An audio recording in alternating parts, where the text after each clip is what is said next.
morning, everyone, and welcome to this weekend episode of the Maritime Morning Brief, brought to you by the Marine Exchange of Puget Sound.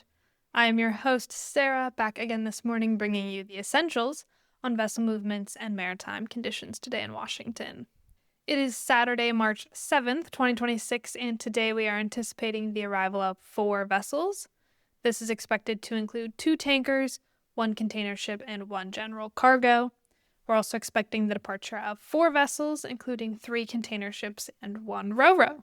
For today's tides in Seattle, we will have low tides at 0051 and 1329, with high tides at 0650 and 2004.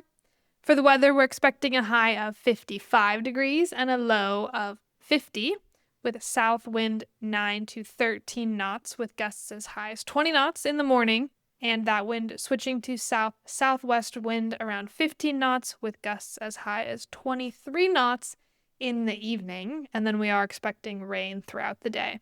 Tomorrow is Sunday, March 8th, 2026. This is the weekend episode, so I'm going to cover that day as well. Feel free to either stick around or just hop back on tomorrow if you prefer. Tomorrow, we are anticipating the arrival of 7 vessels. This is expected to include 2 bulkers, 1 tanker, 3 container ships, and 1 general cargo.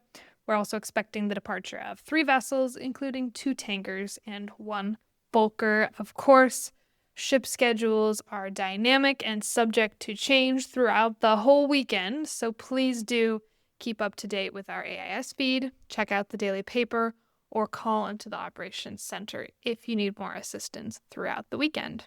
For tomorrow's tides in Seattle, we will have low tides at 0131 and 1503, with high tides at 0819 and 2203. For the weather, we're expecting a high of 52 degrees and a low of 49 degrees, with sunny skies and south-southwest wind 8 to 12 knots, becoming west in the afternoon. Before we sign off today, I just wanted to take a moment to acknowledge the passing of Petty Officer 2nd Class Tyler Jaggers of Air Station Astoria, Oregon. Jaggers lost his life following injuries sustained during a rescue operation offshore of Oregon on February 27th. He was awarded the Distinguished Flying Cross for his heroism before he passed, and our deepest condolences are with his family and the crew at Air Station Astoria.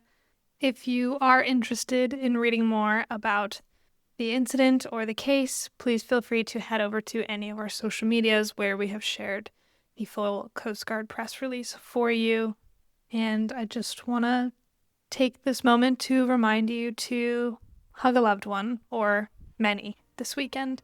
With that, I'm going to sign off for this episode, and I look forward to seeing you all again bright and early Monday morning.